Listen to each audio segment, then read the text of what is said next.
नमस्कार, भारत होम्योपैथी के YouTube channel पर आपका स्वागत है और आज इस वीडियो में मैं आपको बताऊंगा कुछ sign and symptoms of high creatinine level.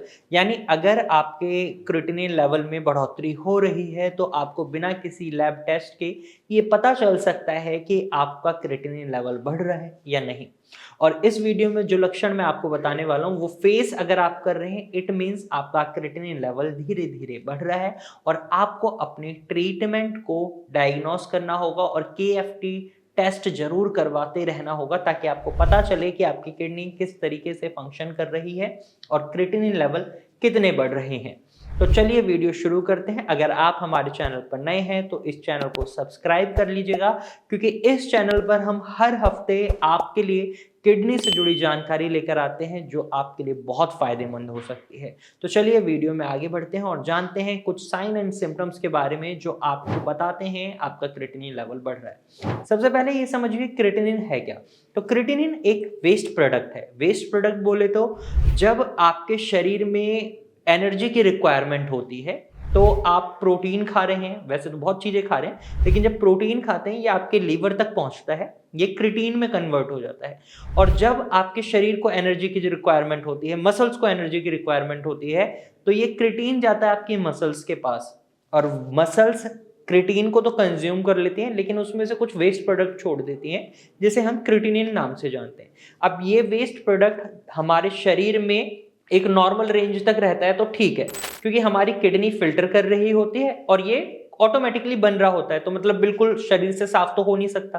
तो एक स्पेसिफिक रेंज होती है। मेल्स की अगर हम बात करें 0.6 mg पर डेसीलीटर से ये 1.1 mg पर डेसीलीटर और 1.2 mg पर डेसीलीटर होती है। लैब्स टू लैब ये कई बार वेरी भी कर जाती है, कई जगह ये 1.3 तक भी चले जाता है। और वहीं फीमेल्स की अगर हम बात करें तो 0.5 mg पर डेसीलीटर से 1.0 mg पर डेसीलीटर होती है, क्योंकि फीमेल्स का बॉडी मास और मसल्स थोड़ी कम होती हैं कंपैरेटिवली टू मेल्स, इस वजह से उनकी रेंज भी थोड़ी कम देखने को मिलती है। लेकिन अगर इसकी मात्रा इससे ज्यादा बढ़ रही है तो इसका मतलब आप धीरे धीरे क्रॉनिक किडनी डिजीज के शिकार होते जा रहे हैं, आपकी किडनी खराब हो रही है। क्योंकि अगर किडनी सही से काम करेगी तो ये क्रिएटिनिन बॉडी से बाहर निकल जाएगा और आपका क्रिएटिनिन लेवल नॉर्मल रेंज में रहेगा। अब पता कैसे चले कि क्रिएटिनिन लेवल बढ़ रहा है? जो पेशेंट हैं उनको पता है, उनकी रिपोर्ट्स में क्लियर कट आ चुका है कि क्रिएटिनिन लेवल बढ़ रहा है, लेकिन अब वो और बढ़ रहा है या रुक गया है, उसके लिए भी ये साइन एंड सिम्टम्स बहुत काम करते हैं। तो सबसे पहला जो सिम्टम आपको दिखाई देता है, लक्षण दिखाई देता है, वो होता है आपके पेशाब में। जब आप पेशाब करने जाते हैं तो उसका रंग बहुत ज्यादा पीला हो जाता है, कई बार वो लाल रंग का हो सकता है। कई बार जब आप पेशाब करते हैं तो बहुत ज्यादा झाग बन जाते हैं और कई बार उसमें बदबू महसूस हो सकती है आपको। और कई बार यूरिनेट आप फ्रिक्वेंटली करते हैं, मतलब 2-2 मिनट में, 3-3 मिनट में, 5-5 मिनट में, 10-10 मिनट में, 1-1 घंटे में आपको बार बार यूरिन करने भागना पड़ता है। और जब आप यूरिन करने जाते हैं वहां पेशाब नहीं आता, लेस यूरिनेशन भी हो जाता है। तो ये सारे लक्षण आपको दिखाई दे सकते हैं जब आपका क्रिएटिनिन लेवल बढ़ रहा हो। दूसरा लक्षण जो आपको दिखाई दे सकता है वो है फ्लूइड रिटेंशन, यानी शरीर के अंदर पानी की मात्रा बढ़ जाती है। आपका पेट फूला फूला हो जाता है, पैरों के अंदर जाकर पानी स्टोर हो जाता है। तो जो एड़ियां हैं उनमें आपको सूजन दिखाई दे सकती है, पैरों में सूजन दिखाई दे सकती है। जब आप उस सूजन पे प्रेस करेंगे तो एक गड्ढा सा हो जाता है। पैरों की सूजन को पिटिंग एडिमा बोला जाता है। तो जो पैरों की सूजन होती है वो भी बहुत बढ़ जाती है। अब ये सूजन हमें दर्शाती है कि हमारा क्रिएटिनिन लेवल बढ़ रहा है। अगर सूजन नहीं बढ़ रही, it means creatinine level normal range में, या जो हमारा क्रिएटिनिन लेवल हमारी रिपोर्ट्स में प्रीवियसली आया था वही है। और अगर आपको बहुत ज्यादा थकान महसूस होती है, छोटे छोटे काम आप नहीं कर पा रहे हैं, तो इसका भी एक बहुत बड़ा कारण होता है आपका क्रिएटिनिन लेवल बढ़ना, क्योंकि शरीर के अंदर टॉक्सिन्स की मात्रा बहुत ज्यादा बढ़ चुकी है। वहीं लॉस ऑफ एपेटाइट, यानी भूख में कमी भी देखी जाती है जिन पेशेंट का क्रिएटिनिन लेवल बढ़ता है। शरीर के अंदर इतनी ज्यादा गंदगी हो जाती है, खून में इतनी गंदगी हो जाती है कि पेशेंट का खाना खाने का ही मन नहीं करता। पुराना खाना भी सही से डाइजेस्ट नहीं हो पाता, क्योंकि लीवर भी सही से काम नहीं कर पाता। इंटेस्टाइन्स हैं, जो हमारी स्टमक है, वो सही से परफॉर्म नहीं कर पाते अपने फंक्शंस, क्योंकि शरीर में जो खून है वो गंदा खून है।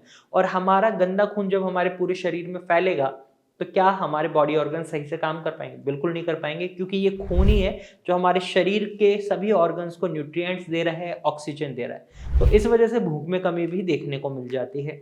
और इसके बाद जो अगला लक्षण हमें देखने को मिलता है जब क्रिएटिनिन लेवल बढ़ता है, तो वो होता है पेशेंट को बहुत ज़्यादा खुजली महसूस होती है, उनकी स्किन बहुत ज़्यादा ड्राई हो जाती है, बार बार खुजली करने की आदत पड़ जाती है। रीज़न होता है खून गंदा है। उसके साथ साथ उनके खून में फॉस्फोरस की मात्रा भी बढ़ जाती है, क्रिएटिनिन लेवल भी बढ़ रहा होता है, और इस वजह से पेशेंट को खुजली बहुत ज़्यादा महसूस होती है। और वहीं नोज़िया एंड वॉमिटिंग भी एक बहुत कॉमन लक्षण देखा जाता है जब क्रिएटिनिन लेवल बढ़ता है। पेशेंट का खाना खाने का मन नहीं करता, उल्टियाँ आने लग जाती हैं, कुछ खाते हैं तो उल्टियों जैसा मन हो जाता है। तो जब क्रिएटिनिन लेवल बढ़ रहा होता है तो आपको ये लक्षण भी दिखाई दे सकता है।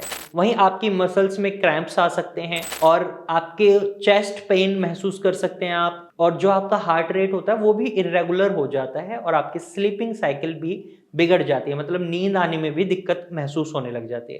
तो ये कुछ कॉमन लक्षण हैं जो पेशेंट को दिखाई देते हैं जब उनका क्रिएटिनिन लेवल धीरे धीरे बढ़ रहा होता है। कई बार बुखार आ जाता है और बुखार की वजह से भी क्रिएटिनिन लेवल बढ़ जाता है। तो ये कुछ लक्षण हैं जिनको देखकर आप पता लगा सकते हैं कि आपका क्रिएटिनिन लेवल बढ़ रहा है या वो नॉर्मल रेंज में, या आपकी जो प्रीवियस रिपोर्ट थी उसके आसपास है या उससे कम हुआ है।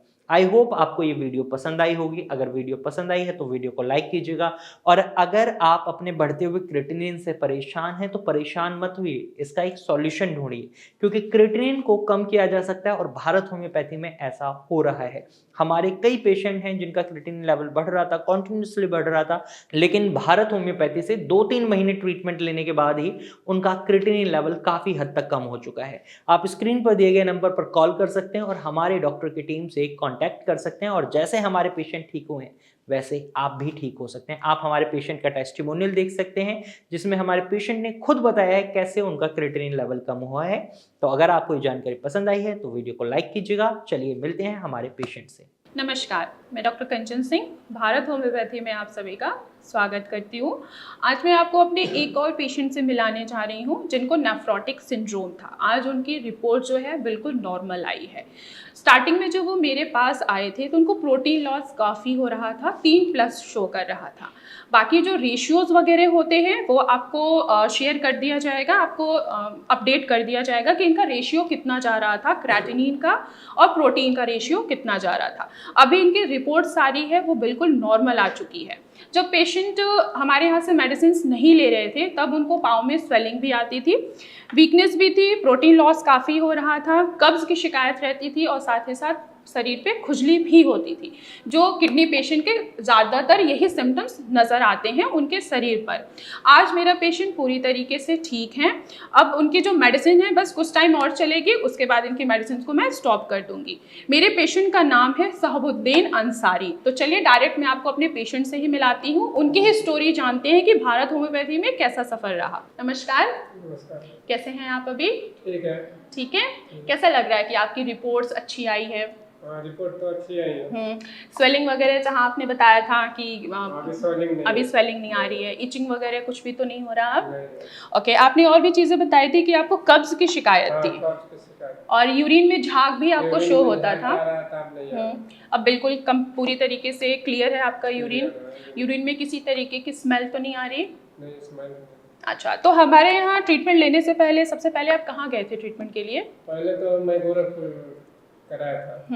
गोरखपुर में दिखाया था, उसके बाद गोरखपुर में 2 महीने दिखाया, उसके बाद डायरेक्ट एम्स में आ गए। ओके, तो क्या गोरखपुर में कोई रिजल्ट नहीं मिल रहा था आपको? गोरखपुर में पहले रिजल्ट मिला, पहला मंथ में कुछ आराम मिला, फिर दूसरा मंथ में फिर बढ़ गया प्रोटीन जो लॉस। अच्छा, प्रोटीन लॉस आपका फिर अगेन इंक्रीज हो गया।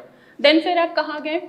तो फिर मतलब यहाँ डायरेक्ट एम्स में आया। तो एम्स में कैसा था आपका एक्सपीरियंस? कि आपको बिopसी कराना पड़ेगा, तो आप मतलब दिखा लो, जहाँ दिखाना है। मैं डायरेक्ट एम्स में आ गया दिल्ली, तब उसका मतलब रिपोर्ट। हाँ, तो बायोप्सी में आपको शो हुआ कि आप नेफ्रोटिक के पेशेंट हैं, आपका प्रोटीन बहुत ज़्यादा लॉस हो रहा था। देन आपने हमारे यहाँ कैसे कांटेक्ट किया, कैसे पता लगा भारत होम्योपैथी के बारे में? यूट्यूब पर से किया था। अच्छा, यूट्यूब से पता लगा था। ओके, तो फिर आपने फर्दर क्या किया कि आपको मेडिसिन मिली? Online medicine. पहले आपने ऑनलाइन मेडिसिन ली, पहले ओके। देन आप दोबारा विजिट किए सीधे मुझसे, आपने आके मिले। हाँ आपने दूसरा मुझसे महीना मुलाकात आके की, मिले, हाँ, फिर ओके मैंने आपको मेडिसिन दिया। तो आपने 1 महीने में आपने काफ़ी चेंजेस देखा कि जहाँ आपको +3 प्रोटीन लॉस हो रहा था वहाँ पे +2 हो गया तो था। देन फिर आपने ट्रीटमेंट स्टार्ट की दोबारा, कंटिन्यूस आपने मेडिसिन लिया, फिर +1 आपको यूरिन में झाग दिख रहा था, प्रोटीन दिख रहा था। अभी जो आपकी रिपोर्ट्स आ रही है पूरी तरीके से क्लियर है, ठीक है, सारी चीज़ें आपकी क्योर हो चुकी हैं। बस एक चीज़ रह गई है आपकी, वो भी मैं पूरी तरीके से क्योर कर दूंगी, ठीक है। बाकी आप बाकी पेशेंट्स को कुछ कहना चाहते हैं जो बिल्कुल निराश हो जाते हैं कि किडनी का बिल्कुल ट्रीटमेंट ही नहीं है? हम तो यही कहेंगे कि मतलब भारत होम्योपैथिक अच्छा है, इसमें एक बार ट्रीटमेंट लेना चाहिए भारत होम्योपैथिक से। ओके, मैंने आपको ट्रीटमेंट के दौरान कुछ डाइट फॉलो करने के लिए बोला था। हाँ, डाइट तो फॉलो कर रहा हूँ। क्या क्या आप ले रहे थे ड्यूरिंग ट्रीटमेंट? अभी ले रहे थे मतलब वही है परवल, लौकी और करेला, ओके, और एक चीज और सब्जी है, लौकी, घिया, तोरी। तोरी। हाँ, और ये तोरी सारी है, चीज़ें मैंने तोरी आपको ये बोली सब थी ले खाने रहा के है। लिए। आपको मैंने अपने ट्रीटमेंट के साथ एक डाइट चार्ट भी प्रोवाइड किया था, हाँ। क्या सेम वही डाइट चार्ट आपने फॉलो वही किया? फॉलो किया था।